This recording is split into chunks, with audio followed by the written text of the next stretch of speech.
आप देख रहे हैं लाइव हिंदुस्तान। मैं हूं इमरान खान और ईरान अमेरिका इसराइल जंग के हालात पल पल बदल रहे हैं। पिछले शुक्रवार को यानी जुमे को ईरान के विदेश मंत्री अब्बास अरागची कहते हैं कि हमने स्ट्रेट ऑफ हुर्मुज को, आबनाए हुर्मुज को खोल दिया है, अपने जहाज लोग ले जा सकते हैं। लेकिन उसी हफ्ते में रविवार आते आते चीजें एकाएक बदल गई और सोमवार को जब हम इस वीडियो को आपके सामने रिकॉर्ड कर रहे हैं तो चीजें बहुत ज्यादा बिगड़ चुकी हैं।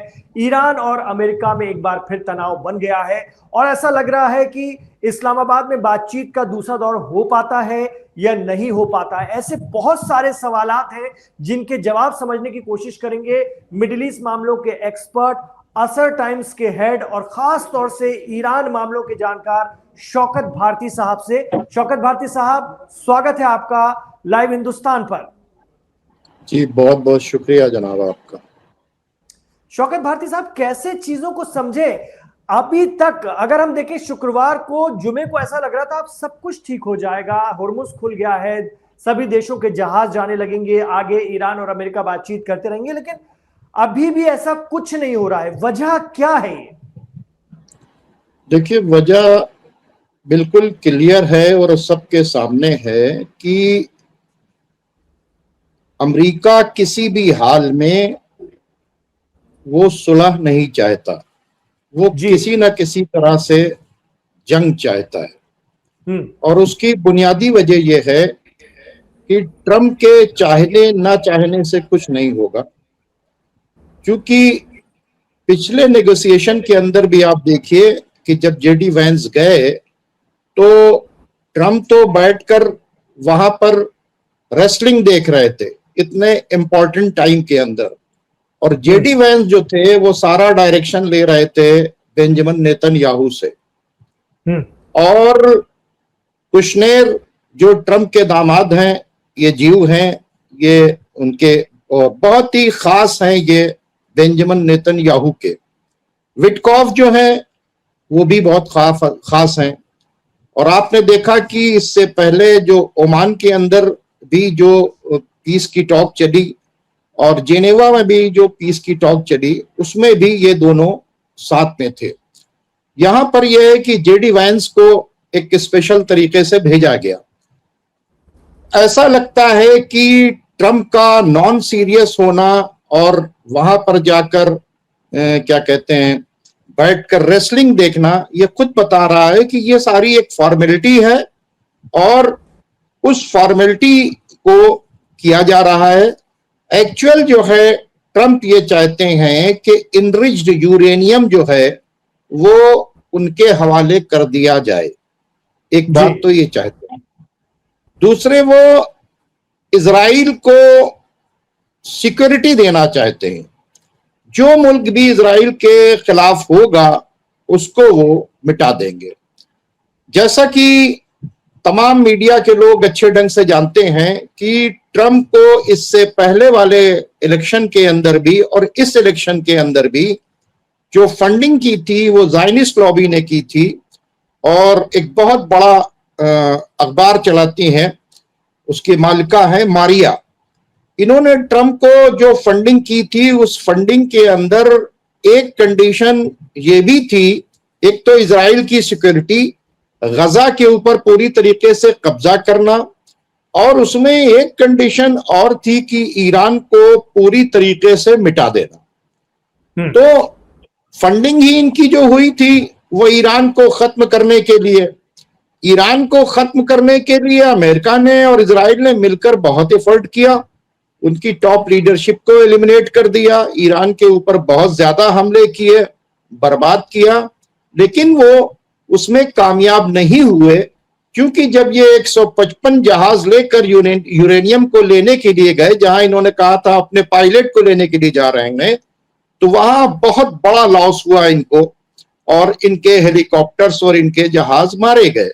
तो अब जो चीज ये जंग से नहीं हासिल कर सके वो पीस के जरिए हासिल करना चाहते हैं। और ईरान जो है वो पूरी अपनी कंडीशंस रख चुका है। उसने जो 10 पॉइंट्स दिए हैं उससे वो बिल्कुल पीछे नहीं हटेगा। जी अब रह गई बात कि पाकिस्तान जो नेगोशिएट करा रहा है, और आज भी जो है बहुत बड़ी सिक्योरिटी का इंतजाम पाकिस्तान के अंदर मौजूद है। 20,000 से ज्यादा जो है सिपाही जो हैं वो लगे हुए हैं। 2 होटल वहां के ऊपर कवर कर लिए गए हैं। इस्लामाबाद को पूरी तरीके से छावनी में बदल दिया गया है, और जेडी वैंस को अभी आना था, इसलिए अमेरिका की भी सिक्योरिटी के सारी चीजें वहां पहुंच चुकी हैं। ऐसे वक्त में ईरान ने क्लियर कट ये कह दिया कि वो नहीं आएगा। वजह क्या है? ईरान नेगोशिएशन इसलिए कर रहा है कि कल दुनिया में ये मैसेज ना जाए कि ईरान नेगोशिएट नहीं करना चाहता है। इसलिए ईरान जो है बैठकर बात कर रहा है।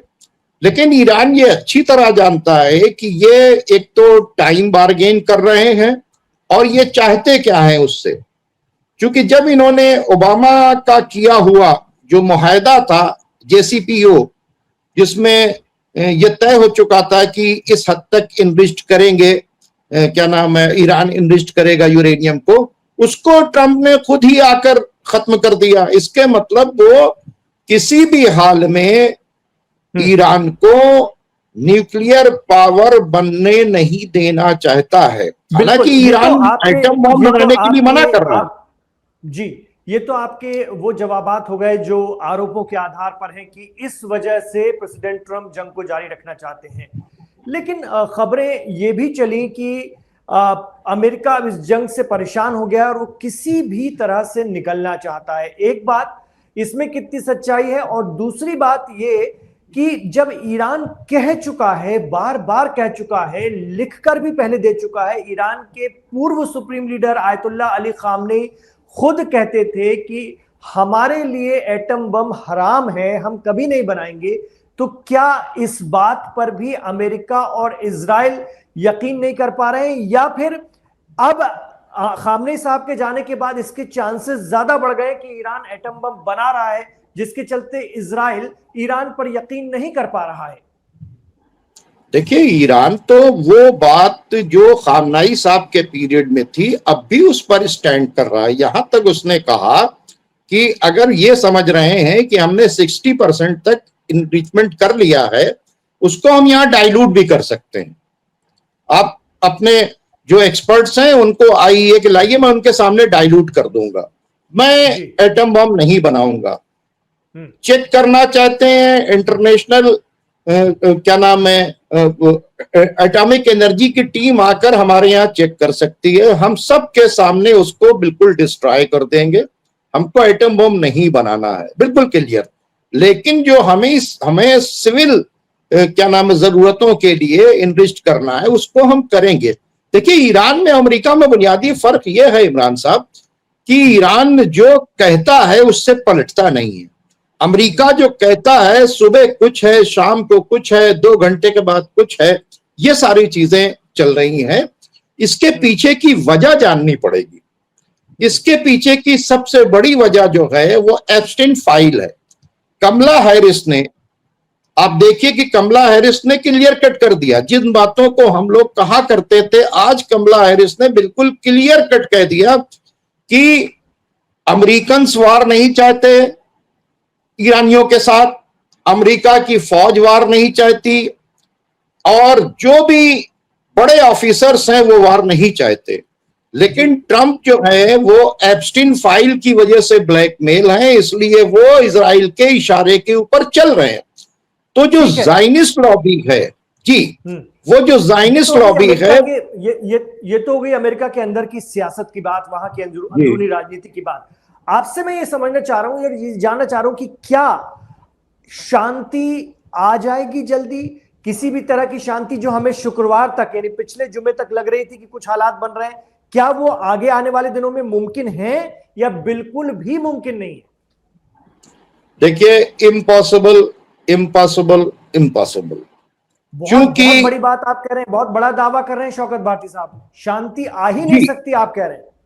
जी, मैं इसको इसलिए कह रहा हूं कि अगर ट्रंप के हाथ में होता और अमेरिकन के हाथ में होता तो बिल्कुल ये कंप्रोमाइज हो सकता था। क्योंकि जो ईरान की शर्तें हैं वो बिल्कुल क्लियर हैं। पैसे उनका सैंक्शन लगा हुआ है, एक तो सैंक्शन हटाओ, किसी मुल्क के ऊपर सैंक्शन नहीं लगना चाहिए। दूसरी बात, उनका जो सीज अमाउंट है उसे वापस करो, बिल्कुल क्लियर कट बातचीत है। तीसरी बात, उन्होंने कहा है कि हम एटम बम नहीं बनाएंगे, बिल्कुल क्लियर, यूरेनियम पर भी कोई मसला नहीं आता है। चौथी बात यह है कि भाई स्टेट ऑफ हॉर्मुज एक नई चीज जो आपने वहां पे डाल दी है, स्टेट ऑफ हॉर्मुज हमारा है, हम उसे अपने हिसाब से कंट्रोल करेंगे। तो ईरान की कोई शर्त ऐसी नहीं है कि जिस शर्त के अंदर कहा जाए कि ईरान बात करने के लिए तैयार नहीं है। और ये बात ट्रंप भी अच्छी तरीके से जानते हैं, बेंजामिन नेतन्याहू भी अच्छी तरीके से जानते हैं कि ईरान जंग नहीं चाहता, बिल्कुल जंग नहीं चाहता। लेकिन अब जो एप्स्टीन फाइल, जिसको ये ज़ायनिस्ट लॉबी जो पीछे से सब कुछ कर रही है, जो इसको जंग को कराना चाहती है, आप बताइए कि ट्रंप ने गजा का सीज फायर कराया, सीज फायर कितना किस हद तक वायलेट हुआ, अब तक 800 लोग मारे जा चुके। लेबनान का सीज फायर करवाया, उसको 2000 बार उन्होंने उस सीज फायर को वायलेट किया। अभी जो सीज फायर हुआ 10 दिन का, उसको दूसरे दिन ही क्या नाम है नेतन्याहू ने वायलेट करके 8 किलोमीटर तक अंदर लितानी रिवर तक चले गए और वहां कब्जा करने लगे। तब हिजबुल्लाह ने उनको अटैक किया और आज भी अटैक करके उनके 4 मरकावा टैंक तोड़े हैं और उसके ऊपर किया। तो इसके मतलब बेंजामिन नेतन्याहू सीज फायर नहीं चाहते। दूसरी बात यह है कि बेंजामिन नेतन्याहू का जो ट्रायल 13 तारीख से होने वाला था, जंग की वजह से वो खत्म हो गया। भाई अगर ट्रायल होगा तो बेंजामिन नेतन्याहू की सीट चली जाएगी। तो बेंजामिन नेतन्याहू जंग नहीं रोकना चाहते। ज़ायनिस्ट लॉबी जो पीछे बैठी है वो ग्रेटर इजराइल बनाना चाहती है। वो अभी अगर ईरान से आज जंग खत्म हो जाए तो वो कल वो टर्की के ऊपर अटैक करेंगे। वो किसी ऐसे पावरफुल मुल्क को नहीं देखना चाहते इजराइल के इर्द गिर्द कि जो कल कभी इजराइल के लिए चैलेंज बन जाए। और वो जो ग्रेटर इजराइल, जी ये भी एक बहुत बड़ी बात आपने बताई कि ये जंग खत्म भी हो जाती तो अगला नंबर तुर्की का लग सकता है। फिर उन रजब तैयब एर्दोगान साहब का क्या होगा, जो लगातार एक तरह से अमेरिका के खेमे में भी दिखते हैं, पर्दे के पीछे इजराइल के साथ भी दिखते हैं, पर्दे के सामने कभी कभी ईरान के साथ भी दिखते हैं। उनकी राजनीति का क्या होगा? देखिए, ये बात तो ईरान ने बहुत पहले कहा था, ये तमाम मिडिल ईस्ट के कंट्रीज से कहा था कि तुम जो गलतफहमी का शिकार हो कि अमेरिका के साथ खड़े होने के बाद जो अमेरिका तुम्हें बचा लेगा, अमेरिका तुम्हें नहीं बचाएगा। अमेरिका इजराइल को रखे हुआ, अमेरिका ने अगर इजराइल को बचाने के लिए बेसिस नहीं बना हुआ था तो डिफेंस सिस्टम आखिरकार गल्फ से निकालकर वो इजराइल क्यों ले गया? और अभी परसों जो बयान दिया है ट्रंप ने बहुत क्लियर कि हमारा सबसे अच्छा दोस्त और सबसे वफादार साथी दुनिया में अगर कोई है वो बेंजामिन नेतन्याहू है। मैं बेंजामिन नेतन्याहू का साथ किसी भी कीमत के ऊपर नहीं छोड़ूंगा। तो जब बेंजामिन नेतन्याहू जो वार क्रिमिनल है, जिसको सारी दुनिया ने देखा है कि उसने कितना जेनोसाइड किया, इंटरनेशनल वारंट जारी कर रखे हैं, उसके लिए अमेरिका ने यूनाइटेड नेशन को बिल्कुल बेकार कर दिया, सिक्योरिटी काउंसिल बिल्कुल बेकार होकर रह के गई। अब आप देखें कि WHO, जितने भी तमाम ह्यूमन राइट्स ऑर्गेनाइजेशंस थी, वो सब खत्म कर दी। किसके लिए? सिर्फ और सिर्फ बेंजामिन नेतन्याहू के लिए। बेंजामिन नेतन्याहू के पास जो सबसे बड़ा टूल है वो 2 है। एक है एप्स्टीन फाइल, दूसरे पैसे पे कंट्रोल, IMF के ऊपर कंट्रोल। आप देखेंगे कितना ड्रामा किया। एक बार ट्रंप कहते थे कि सीज फायर होने जा रहा है, वैसे ही तेल के रेट नीचे हो जाते थे। फिर कहते थे कि नहीं अब जंग होगी और मैं इसको जो है पाषाण युग में पहुंचा दूंगा और एटम बम चला दूंगा, तेल के रेट आसमान पर हो जाते थे। तो वो जो ज़ायनिस्ट लॉबी बैठी हुई है जो तेल खरीदती है, तो बयान देने से पहले वो तेल खरीदती है और इसमें और बेचती है। जब बयान होता है कि जंग, तो तेल के रेट बढ़ जाते हैं, ये उसे भेज देते हैं। फिर उसके बाद जब वो कहते हैं नहीं नेगोशिएशन की बातचीत हो रही है और मुनीर वहां पर जा रहे हैं और मुझके बातचीत हो गई और पाकिस्तान मैं भी जाऊंगा, अब तो ये भी वहां पर कहा जा रहा है कि खुद ये जाने के लिए तैयार है, तो क्या होता है ऑयल का रेट नीचे चला जाता है। फिर ये क्या करते हैं कि जब स्ट्रेट ऑफ हॉर्मुज खुल जाता है और ऑयल का रेट नॉर्मल होता है तो फिर ब्लॉकेड लगाने के बाद ईरान का जहाज रोकने के बाद फिर, तो इस तरह से ये लोग बहुत पैसा कमा रहे हैं। अच्छा, बयान ट्रंप को देना है, उस पर ही मार्केट जो है वो उसमें उतार चढ़ाव हो रहा है। तो बयान जो दे रहे हैं ट्रंप, ये पागलपने में बयान नहीं दे रहे हैं, ये पैसा कमाने के लिए जो ज़ायनिस्ट लॉबी पीछे, चूंकि इतना जो जंग में लॉस हो रहा है उसमें से पैसा कमाना है, उस पैसे को कमाने के लिए ये बातचीत कर रहे हैं। हालांकि ट्रंप ने यहां तक कहा था इस जंग का पूरा खर्च जो है अरब कंट्रीज को देना पड़ेगा। ये भी आप देखिए कि अभी यूएई ने कहा है कि 1.4 ट्रिलियन डॉलर जो है हम आपके यहां इन्वेस्ट करने के लिए तैयार हैं पूरी तरीके से, लेकिन आप ये जो ईरान का मामला है इसको आप हल कीजिए।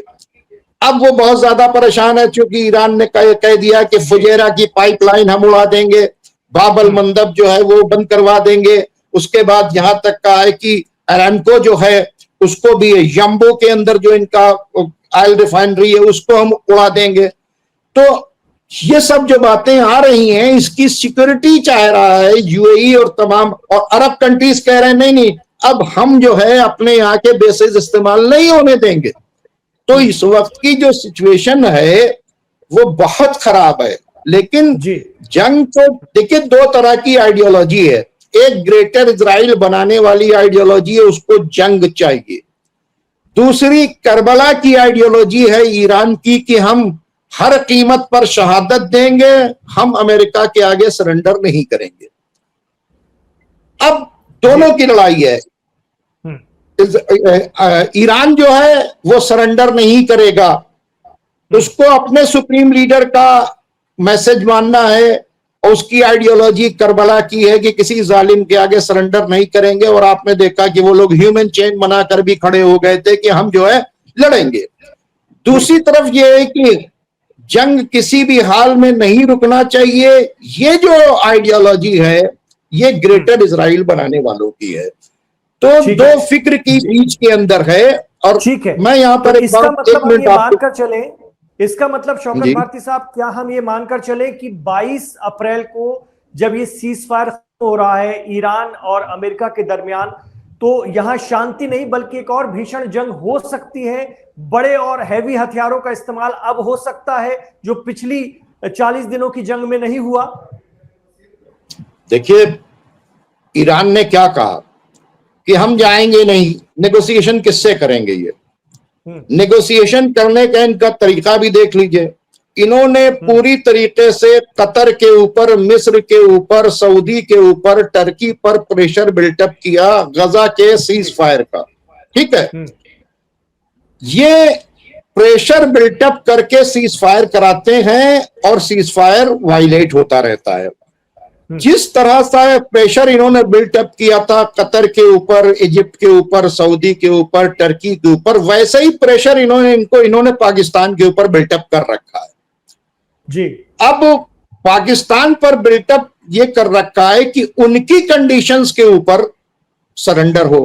उनकी कंडीशंस ये है कि सारा इंग्लिश यूरेनियम उनको दे दो, इजराइल के लिए कभी कोई खतरा नहीं होगा, लॉन्ग रेंज मिसाइल्स जो हैं उनको बिल्कुल खत्म कर दो, 300 किलोमीटर रेंज की मिसाइल्स को रखो। ये उनके जो 15 कंडीशंस हैं उनको वो रिजेक्ट कर चुके हैं। ये प्रेशर बिल्टअप कर रहे हैं पाकिस्तान के ऊपर कि इस नेगोशिएशन को करवाओ। ठीक है, दूसरे किस नेगोशिएशन के बहाने वो तैयारी कर रहे हैं, टाइम चाह रहे हैं, क्योंकि उनका सारा डिफेंस सिस्टम, सारा उनका स्टॉक जो है वो ईरान से लड़ने में खाली हो चुका है। वो समझ रहे हैं कि हालात बहुत खराब हो जाएंगे, क्योंकि अब की उम्मीद ये लग रही है कि अब की मिडिल ईस्ट में ज्यादातर ममालिक, कतर और सऊदी अरब, और हो सकता है कि कुवैत और बहरीन भी इनको साथ न दें, जॉर्डन साथ देगा, तो इनके लिए बहुत भारी हो जाएगा इस जंग को लड़ना। तो ये एक टाइम चाह रहे हैं पूरी तरीके से, और आफ्टर ऑल लास्ट में ये एटम बॉम्ब का इस्तेमाल करना चाह रहे हैं। आप ये देखिए कितनी खतरनाक पोजीशन है। एक तरफ क्या करते हैं कि आपने देखा कि रशिया से कहते हैं कि आपको हम परमिशन देते हैं, आप ऑयल भेजिए, बेचिए आप ऑयल। दूसरे रशिया की रिफाइनरी के ऊपर, 5 रिफाइनरी के ऊपर कल यूक्रेन ने अटैक किया है। जी। तेल कहां से निकलता है? रिफाइनरी से निकलता है। सामने क्या बताया? दूसरे रशिया ने क्या कहा? रशिया ने ईरान को कहा कि आप धोखे में न रहिएगा, अटैक होगा। अभी जब आज ईरान के टैंकर के ऊपर इन्होंने क्या नाम है हमला किया और उसको अपनी कस्टडी में लिया, जो चाइना से वापस आ रहा था, तो चाइना ने भी क्लियर कट कह दिया कि ये ईरान की टेरिटरी में बेजा मदाखलत है और ईरान की सॉवरेनिटी को अगर कोई वो करेगा तो उसको बर्दाश्त नहीं किया जाएगा। जी। क्योंकि सबसे बड़ा फायदा मिल रहा है चाइना को युआन में। अभी तो यूएई भी कह रहा है कि अगर आप मुझे परमिशन दीजिए तो चूंकि हमारे पास डॉलर्स खत्म हो रहे हैं, हम युआन के अंदर जो है इसको ऑयल को अपने बेचना शुरू करें।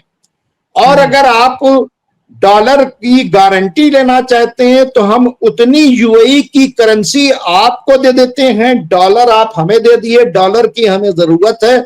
और जब हालात नॉर्मल होंगे तो आज ही के रेट के हिसाब से आप डॉलर का पेमेंट हमसे वो ले लीजिएगा और हमारी करेंसी हमको वापस कर दीजिएगा।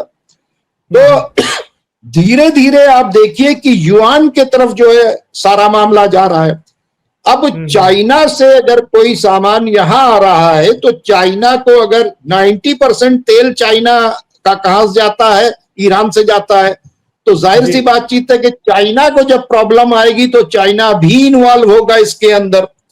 तो ट्रंप यानी अगर चाहे भी तो ट्रंप इस जंग को नहीं रोक सकते, क्योंकि ट्रंप के पीछे बैठी हुई ज़ायनिस्ट लॉबी जो है वो ना सिर्फ ट्रंप को बल्कि जेडी वाइंस को भी और रिपब्लिकन पार्टी के बहुत से लोगों को अपने कंट्रोल में रखे हुए, यहां तक कि अपोजिशन पार्टी को भी वो लोग फंडिंग करते हैं।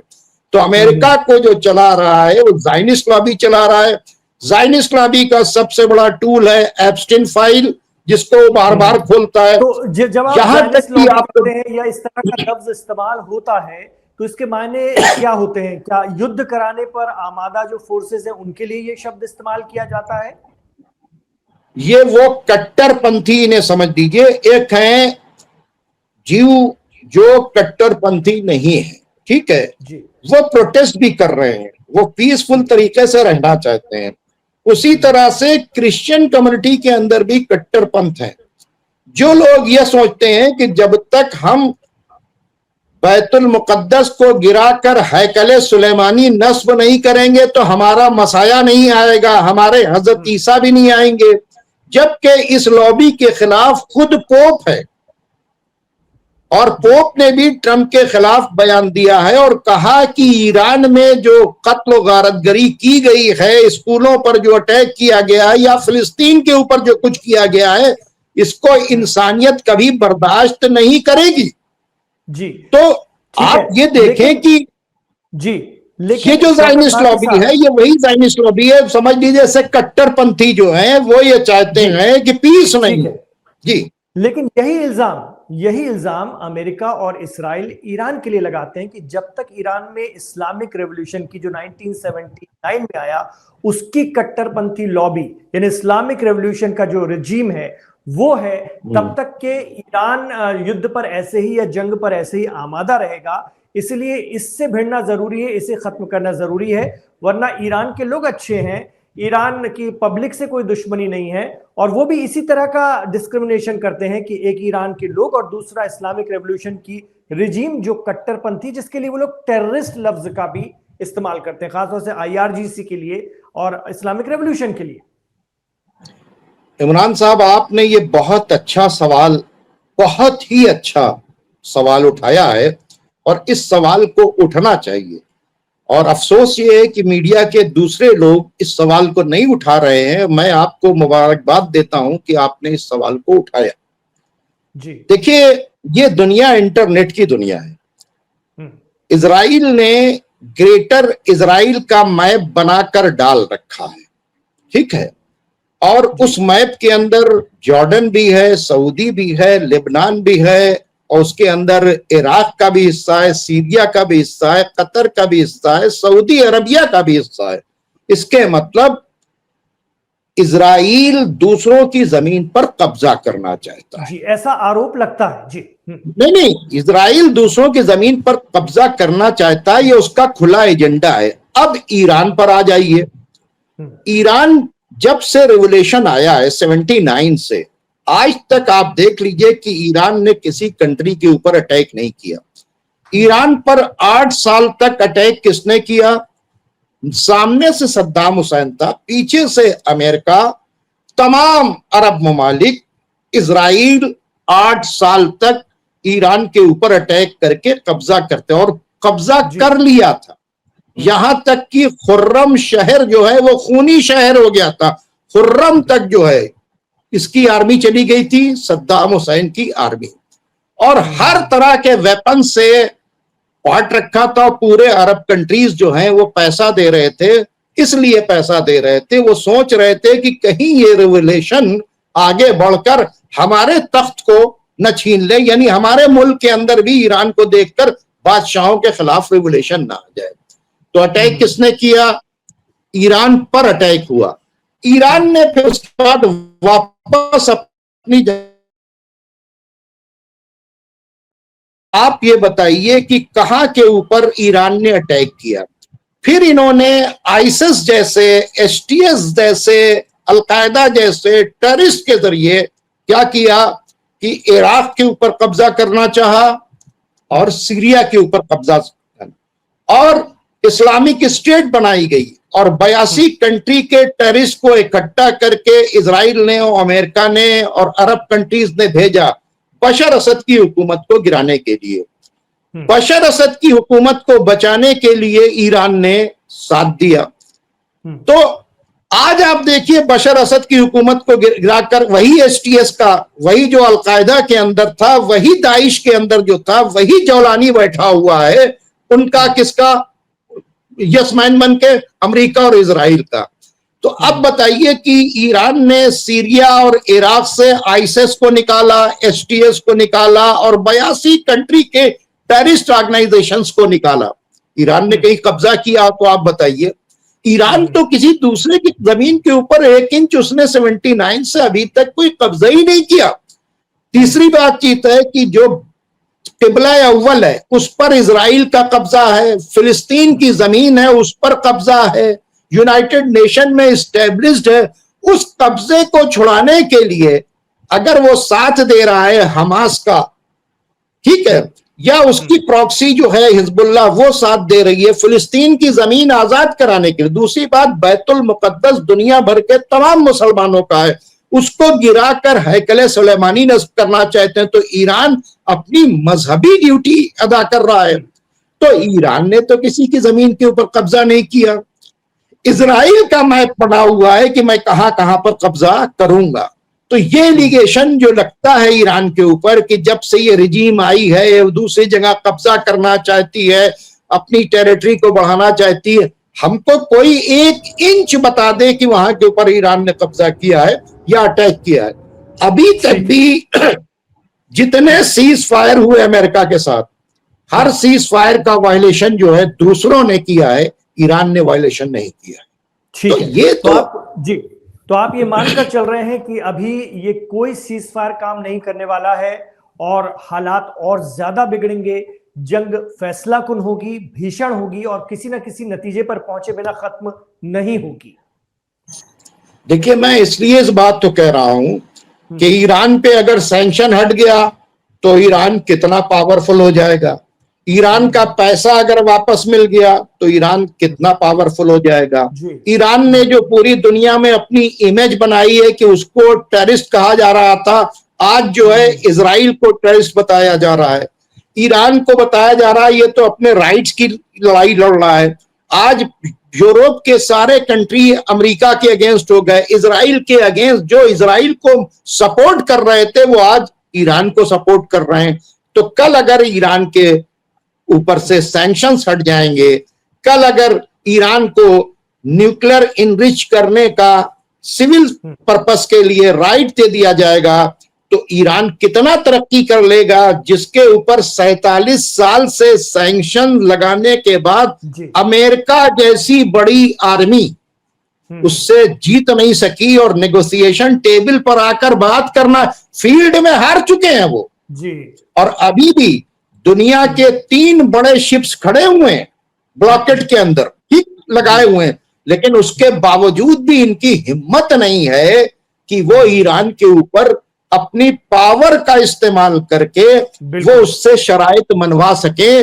और आप देखिए ईरान आने के लिए नहीं तैयार है, और वहां के ऊपर यानी जेडी वेंस वहां पहुंचने के लिए तैयारी कर रहे हैं, ट्रंप वहां पर खुद आना चाहते हैं उसमें बैठकर बात करने के लिए। तो ईरान जो है वो अपने उसूलों के ऊपर चल रहा है, उसका एजेंडा है कि बैतुल मुकद्दस को आजाद कराएंगे, फिलिस्तीन को आजाद कराएंगे। उसका अब तो वो एजेंडे में कह रहा है कि लेबनान की भी पीस होगी और गजा की भी गारंटी दी जाएगी, जो मुआहदा हुआ है उससे बाहर निकलेंगे जी। तो ये जो मुआहदा अभी होने जा रहा है, जिस तरह से अभी इन्होंने कतर वगैरह को अपने लिए इस्तेमाल किया, उसी तरह से पाकिस्तान को इन्वॉल्व कर रहे हैं ताकि पाकिस्तान ईरान को मनवा ले।